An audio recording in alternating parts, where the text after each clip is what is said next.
అంటే కేవలం దేవుడిచ్చినటువంటి ఆయుష్, దేవుడిచ్చినటువంటి జీవితం. కాబట్టి దేవునికి మనం ఎప్పుడు కూడా కృతజ్ఞతాబద్ధులమై ఉండాలి. హల్లెలూయా, హల్లెలూయా. కాబట్టి మనం లేచినా, నడిచినా, పండుకున్నా, ఏ పని చేసినా ఆ పనిలో దేవునికి మనం కృతజ్ఞతాస్తుతులు చెల్లించినప్పుడు దేవుడు మనల్ని అత్యధికంగా ఆశీర్వదిస్తాడు. ఆశీర్వాదం పొందడానికి ఉన్నటువంటి సీక్రెట్ ఏంటంటే, నువ్వెంతగా ప్రభుని స్తుతిస్తూ ప్రభానికి వందనాలని మనసులో కానీ, ఒంటరిగా ఉన్నప్పుడు కానీ, 10 మందిలో కానీ, పని చేస్తున్నప్పుడు కానీ, ప్రయాణం చేస్తున్నప్పుడు కానీ, కూర్చున్నప్పుడు కానీ, లేచినప్పుడు, ఎప్పుడైనా సరే సమయం సందర్భం లేదు, నువ్వు ఎంతగా ప్రభువుని స్తుతిస్తే నువ్వు అంతగా ఆశీర్వదింపడతావు. హల్లెలూయా. కాబట్టి ఈ సీక్రెట్ మీరు గమనించి ఆ సీక్రెట్ను మీ జీవితంలో అనుసరించినట్లయితే ఆ సీక్రెట్ ప్రకారంగా దేవుడు నన్ను ఆశీర్వదిస్తాడు. హల్లెలూయా. సీక్రెట్ అని మాత్రమే కాదు, కానీ అది దేవుడు నిర్ణయించినటువంటి ఆయన చిత్తం. కాబట్టి ఆయన చిత్తంలో మనం బ్రతికినప్పుడు, ఆయన చిత్తాన్ని మనము అనుసరించినప్పుడు, ఆయన చిత్తం మనల్ని ఏం చేస్తుందంటే బలమైన వారిగా చేస్తుంది, శక్తిమంతులుగా చేస్తుంది, ఆశీర్వదింపబడిన వారిగా చేస్తుంది.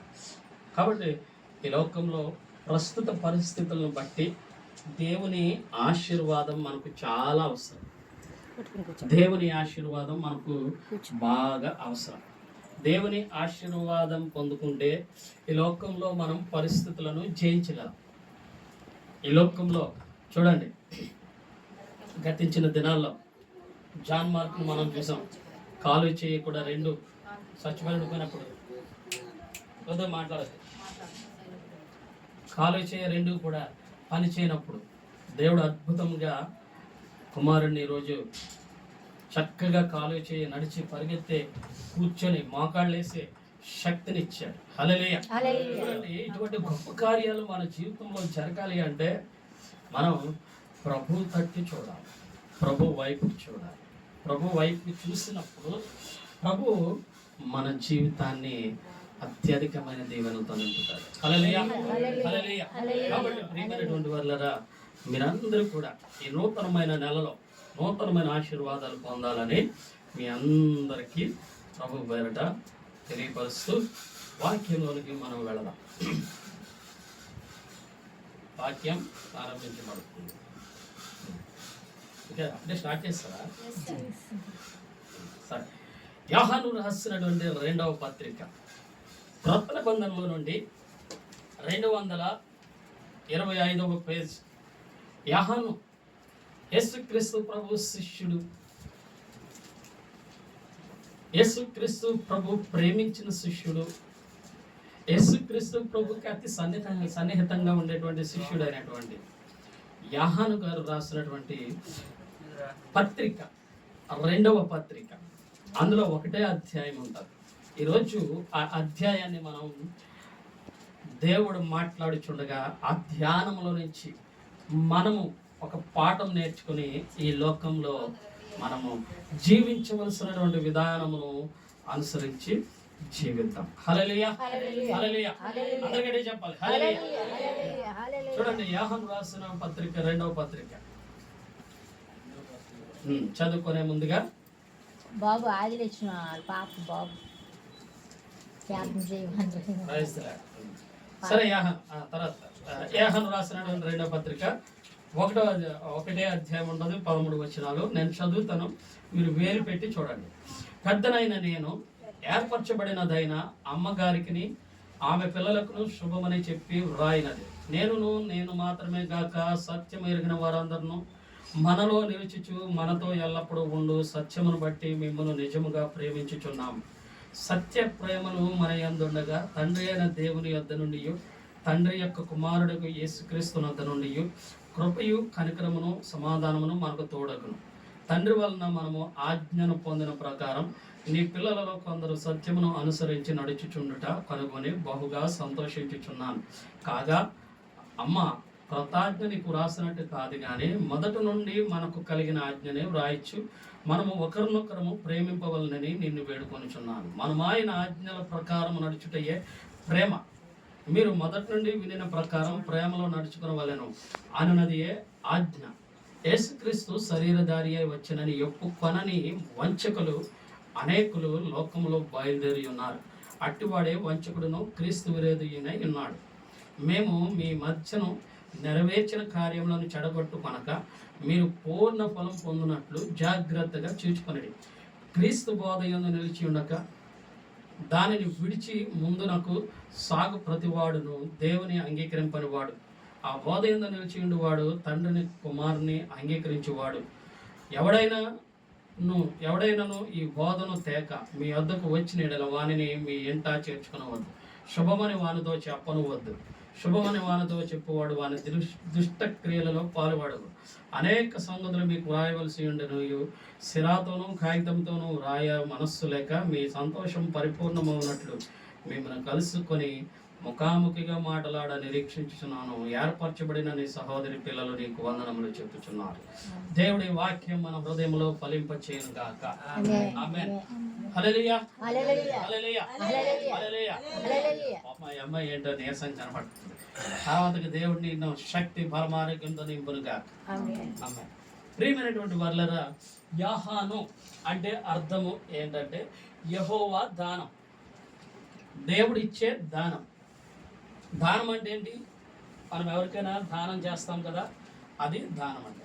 యెహోవా దానము అని అర్థం ఇచ్చేటువంటి పేరు కలిగిన యేసుక్రీస్తు ప్రభు శిష్యుడైనటువంటి యోహాను గారు ఈ వ్రాసినటువంటి 2వ పత్రికను మన ముందు ఉంచడానికి గల కారణం ఏంటంటే, ఈ పత్రిక ప్రత్యేకముగా దేవుని సంఘమునకు రాయిచున్నాడు.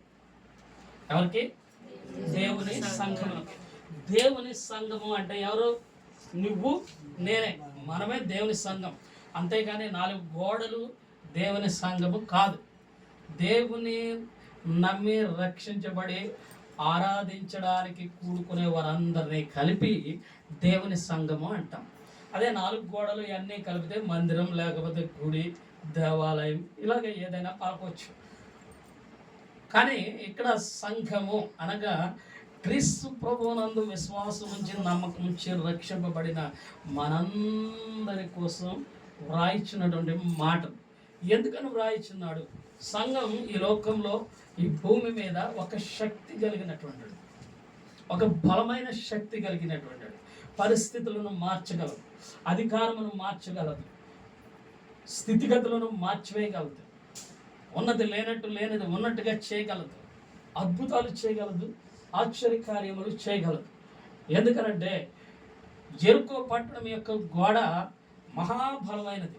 సుమారు అది 3 రథాలు ఒకేసారి ఆ గోడ మీద ప్రయాణం చేసేవంట. అంటే ఎంత వెడల్పు ఉంది, ఎంత ఎత్తుందో ఒకసారి జ్ఞాపకం చేసుకోండి. 3 రథాలు కలిసి ప్రయాణం చేసేటువంటి గోడ, అంత స్ట్రాంగ్గా ఉన్నటువంటి గోడ సంఘమంతా కలిసి దేవుణ్ణి బిగ్గరగా స్తుతించినప్పుడు అది బేటలు వారి కూలిపోయిందంట. హల్లెలూయా.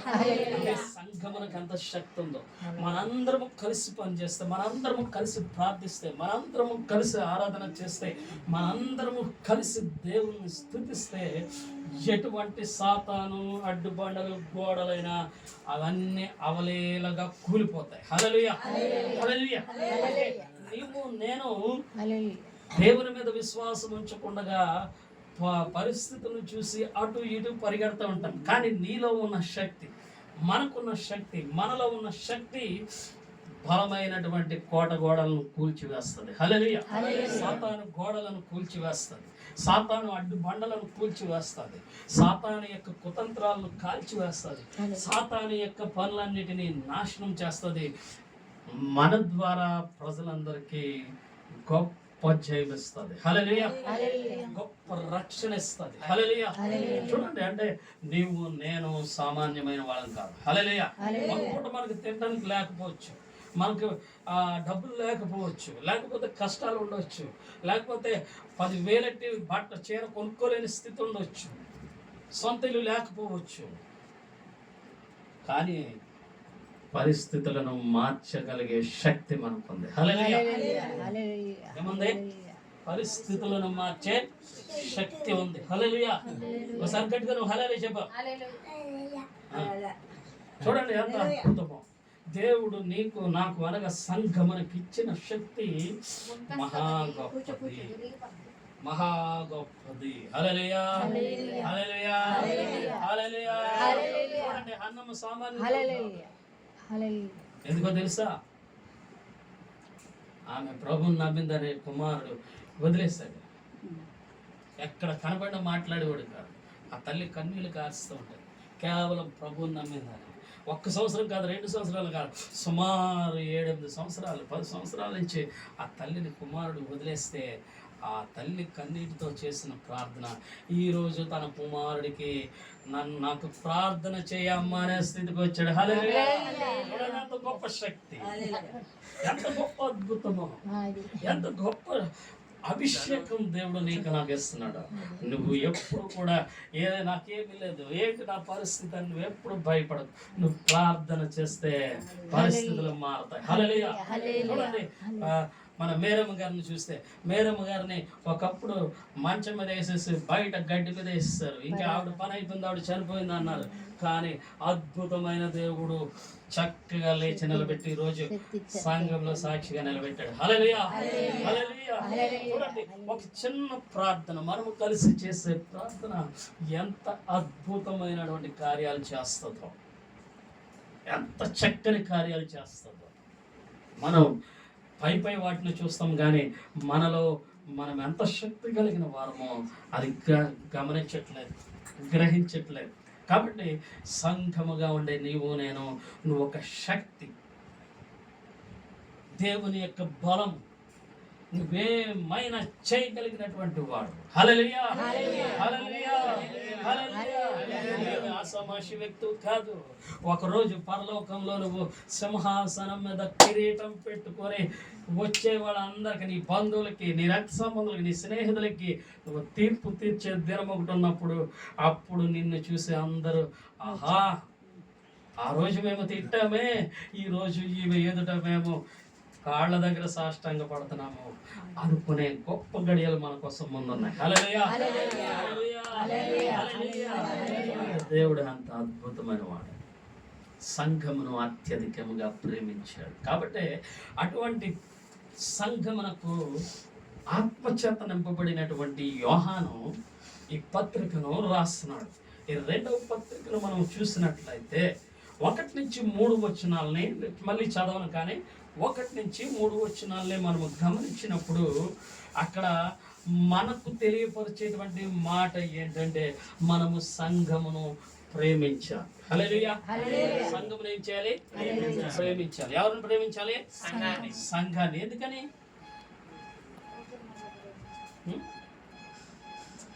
ఏం చేయాలి? సంఘమును ప్రేమించాలి. ఎందుకు ప్రేమించాలో చూపిస్తాం చూడండి. అపోస్తల కార్యముల గ్రంథంలో 20వ అధ్యాయం 28వ వచనాన్ని ఒకసారి తీసి చదివితే, అపోస్తల కార్యాల గ్రంథం 20వ అధ్యాయం 28వ వచనం. చాలా గట్టిగా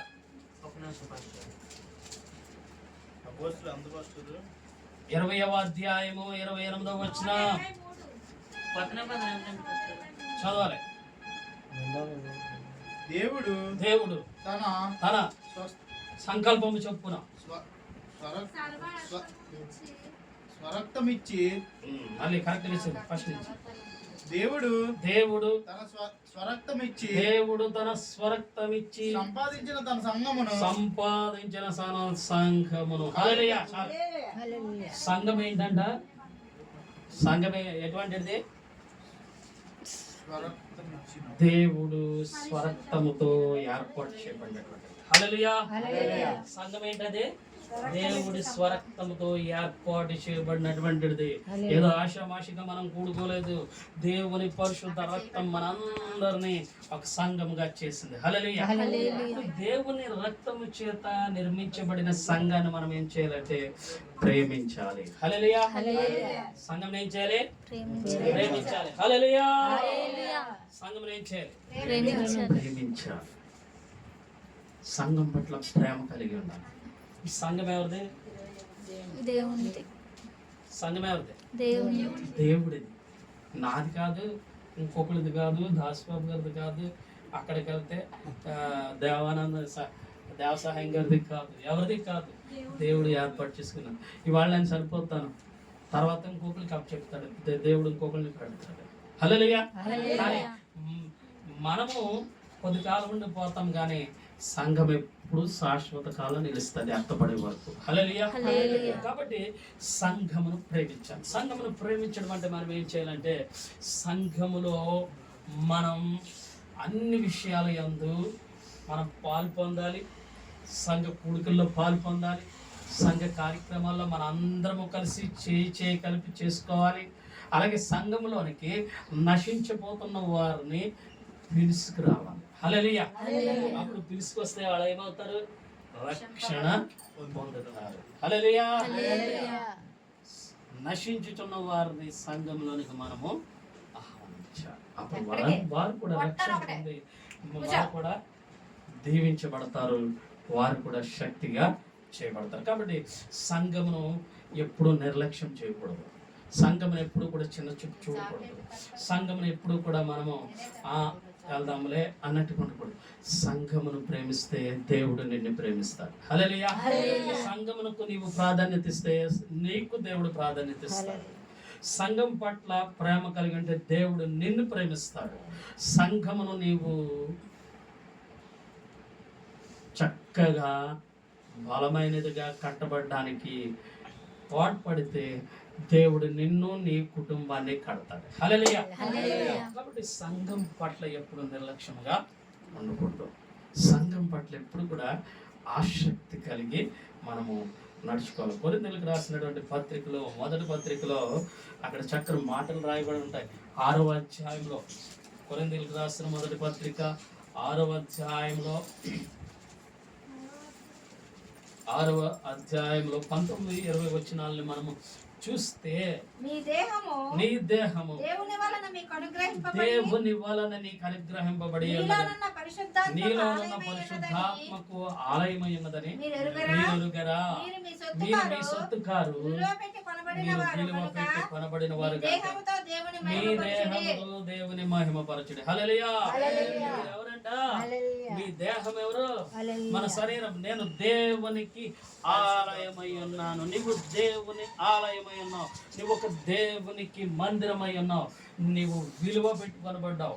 యేసు ప్రభు రక్తం చేత నువ్వు కొనబడ్డావు. నువ్వు ఆషామాషి కాదు, నువ్వు రక్తం ద్వారా నువ్వు రక్షణ పొంది ఉన్నావు. నువ్వు ఆషామాషి సామాన్యమైన వ్యక్తివి కాదు. దేవుడు ఆత్మ నీలో నివసించేటువంటి స్థానము నీవు. కాబట్టి నిన్ను నీవు ప్రభు కొరకు ఎప్పటికప్పుడు సిద్ధపరచుకుంటూ ఉండాలి. ప్రభు మాటల్లో బలపడుతూ ఉండాలి. ప్రార్థన ద్వారా ప్రభుని సమీపించాలి. ప్రభు మాటల్ని మనం మన హృదయంలోనికి అంగీకరించాలి. హల్లెలూయా. హల్లెలూయా. హల్లెలూయా. కాబట్టి ప్రియమైనటువంటి వారలారా, సంఘమును నిర్లక్ష్యం చేయొద్దు. సంఘములోని ఒక స్తంభముగా ఉండాలి. సంఘములోని ఒక ఒలివ మొక్కలాగా ఉండాలి. సంఘములోని ఒక పాత్రగా ఉండాలి. దేవుడు నిన్ను వాడుకుంటాడు. హల్లెలూయా. దేవుడు ఏం చేస్తాడు? నిన్ను వాడుకుంటాడు. దేవుడు నిన్ను బలపరిచి వాడుకుంటాడు. దేవుడు నీ పట్ల ఊరికి నీతో ఎప్పుడు పని చేయించుకోడు.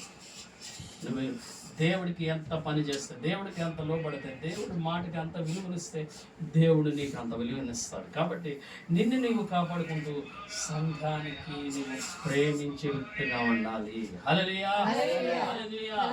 హల్లెలూయా. ఒకటోది మనం ఏం చేయాలి? సంఘాన్ని ప్రేమించాలి. మన హృదయాన్ని దేవుని ఆత్మచేత నింపుకోవాలి. నువ్వు ఎప్పుడు కూడా సామాన్యమైన వ్యక్తి కాదు. నువ్వు విలువ పెట్టి పనబడిన వ్యక్తివి. నువ్వు బయట ఎవరు నిన్నేమన్నా నువ్వు పట్టించుకో. నిన్నెవరు చిన్న చూపు చూసినా నువ్వు పట్టించుకునే అవసరం లేదు. నిన్నెవరు తిట్టినా నువ్వు పట్టించుకోవాల్సిన పని లేదు. నీవు విలువ పెట్టి పనబడిన విలువైన ముత్యాన్ని నువ్వు. హల్లెలూయా. విలువైన బంగారు పాత్రవు నీవు. చిన్న చిన్న విషయాలు చూసి భయపడద్దు. చిన్న చిన్న విషయాలు చూసి బెదిరిపో. చిన్న చిన్న విషయాలు చూసి బెంగపడద్దు. నీ పక్షముగా ఉన్నవాడు లోకంలో ఉన్నవాని కంటే గొప్పవాడు. హల్లెలూయా. రెండో విషయాలు చూద్దాం. 4వ వచనం నుండి 6వ వచనం వరకు మనం గమనించినట్లయితే 2వ వచనం మనకు అక్కడ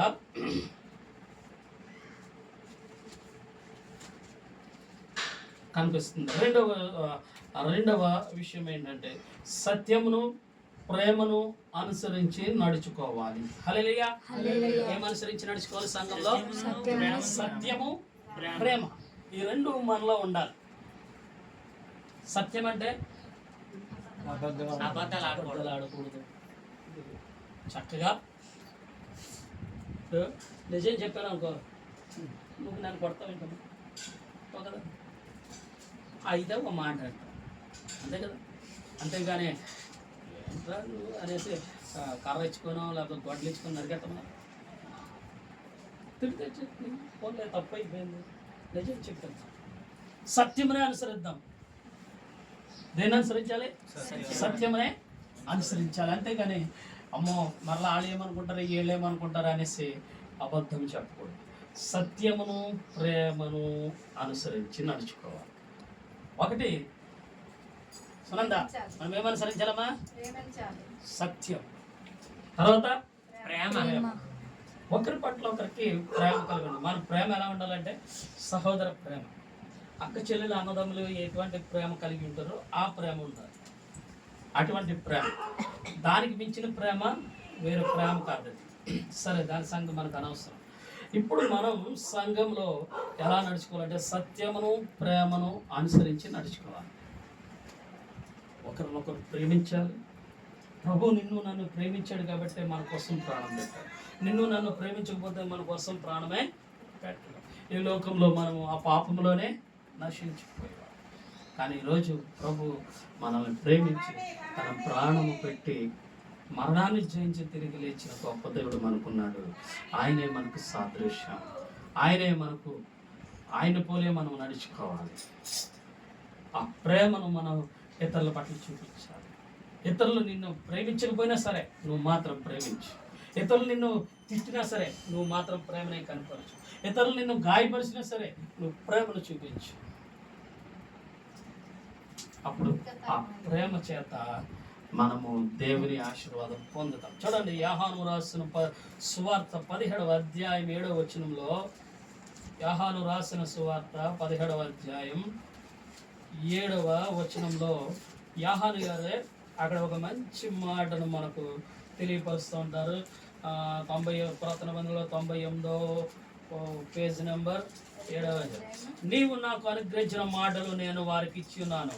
వారు ఆ మాటలను అంగీకరించి నేను నీ యొద్ద నుండి బయలుదేరి వచ్చిందని నిజముగా నీవు ఎరిగి నీవు నన్ను పంపితివని.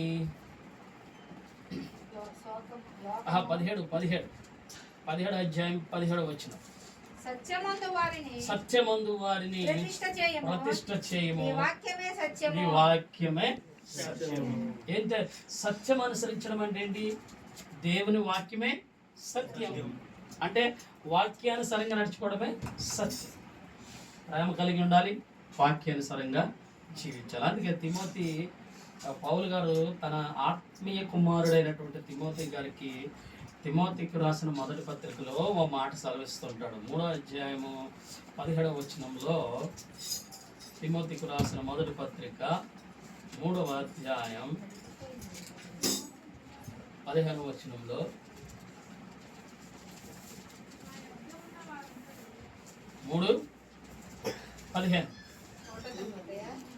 మొదటి తిమోతి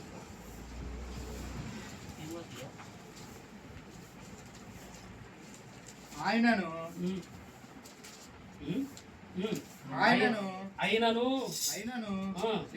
నేను ఆలస్యము చేసిన యెడల దేవుని మందిరములో అనగా జీవము గల దేవుని సంఘములో జనులెలాగు ప్రవర్తింపవలెనో అది నీకు తెలియవలెనని ఈ సంగతులను నీకు రాయుచున్నాను. ఆ సంఘము సత్యమునకు స్తంభమును ఆధారమునై ఉన్నది. చాలు. దేవుని సంఘములో జనులు ఎలాగూ ప్రవర్తింపవలనో అది నీకు తెలియవలనని రాయించున్నాను. జనులు సంఘంలో ఎలా నడుచుకోవాలో తిమోతికి పౌలు గారు రాశాడు. ఏమని? ఎలా నడుచుకోవాలి జనులు సంఘంలో? సత్యము అనుసరించి, ప్రేమను అనుసరించి నడుచుకోవాలి. సత్యం అంటే నీ వాక్య సారాంశమే సత్యం. సత్యం అంటే ఏంటి? వాక్యమే సత్యం. సత్యాన్ని అనగా వాక్యాన్ని అనుసరించి నడుచుకోవాలి. రెండవది ప్రేమ కలిగి నడుచుకోవాలి. మూడవదిగా చూద్దాం, చూడండి. 7వ వచనం నుండి 13వ వచనం వరకు మనం చూస్తే, కపట సహోదరులకు దూరముగా ఉండాలి. ఎవరికంట? కపట సహోదరులకు దూరముగా ఉండాలి. ఎందుకంటే వారి వలన ఆపదలు వస్తాయి. నేటి దినాలలో వాక్యాన్ని ఉన్నదన్నట్టుగా చెప్పేవాడు తక్కువైపోయాడు. ఏవేవో చెప్తా ఉంటారు, ఏదేదో చెప్తా ఉంటారు, ఏదేదో చేస్తూ ఉంటారు. కొంతమంది విమర్శించిన కానీ కొన్ని మాటలు కొన్ని విధాలుగా చెప్తూ ఉంటారు. అవన్నీ వాక్యములో లేనటువంటిది ఏదైనా ఉంది అంటే దాని దగ్గరికి వెళ్ళకూడదు, దాన్ని అనుసరించకూడదు. మనకెప్పుడు కూడా ప్రమాణము, బేస్, ఫౌండేషన్ వాక్యం మాత్రం.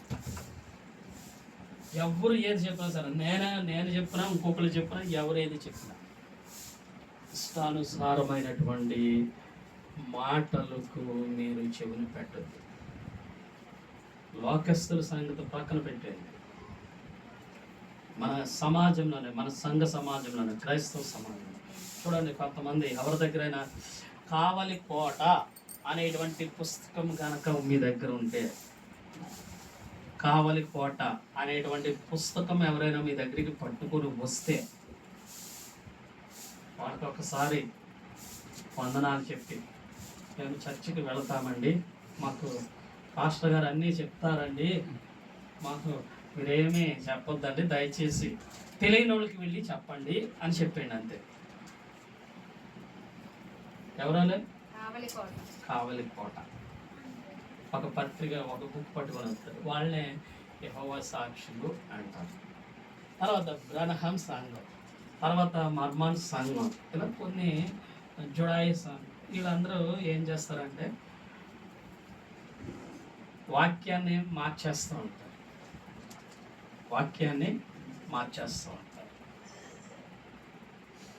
యేసు దేవుని కుమారుడు కాడు అనేటువంటి వాళ్ళందరూ కూడా దేవుని బిడ్డలు కాదు. యేసు దేవుడు అని కాదు అని చెప్పే వాళ్ళందరూ కూడా సత్యానికి, వాక్యానికి వ్యతిరేకమైన వాళ్ళు. బాగా గుర్తుపెట్టుకోండి. ఎవరు పడితే వాళ్ళ దగ్గరికి వెళ్ళిపోకండి, ఎవరికి పడితే వాళ్ళకి అవకాశం ఇచ్చేయకండి. ఎక్కడైనా సరే నువ్వు ఏదైనా వాక్యం మీటింగ్కి వెళ్ళాలనుకుంటే అది అవునా కాదా అని ఒకసారి తెలుసుకొని అప్పుడు వెళ్ళడానికి ప్రయత్నించండి. అంతేగాని ప్రతి చోటకు పరిగెత్తు. దేవుడు నీకే శక్తి ఇచ్చాడు. మొన్న తబితమ్మ గారు ఒక సాక్ష్యం చెప్పారు. ఏమని? సుమారు క్రిస్మస్ ముందు నుంచి ఒక జలుబు పట్టి పీడిస్తుంది, అన్ని మందులు వేసుకున్నా తగ్గలేదు. ప్రభా ఏంటి, నేనేం తప్పు చేశాను, నేనేం పాపం చేశాను, నాకు చూపించు, నేను మార్చుకుంటానని ఆవిడ ప్రార్థన చేసినప్పుడు ఆవిడకి కలలో దేవుడు ఒకటి చూపించాడు. వెళ్ళి అదిగో నిన్ను చేస్తుంది దాన్ని అడగదొరకని చెప్పినప్పుడు వెళ్ళి దాన్ని జుట్టు పట్టుకుని నేలకేసి కొట్టినప్పుడు దండం పెట్టి అది పారిపోయింది. హల్లెలూయా.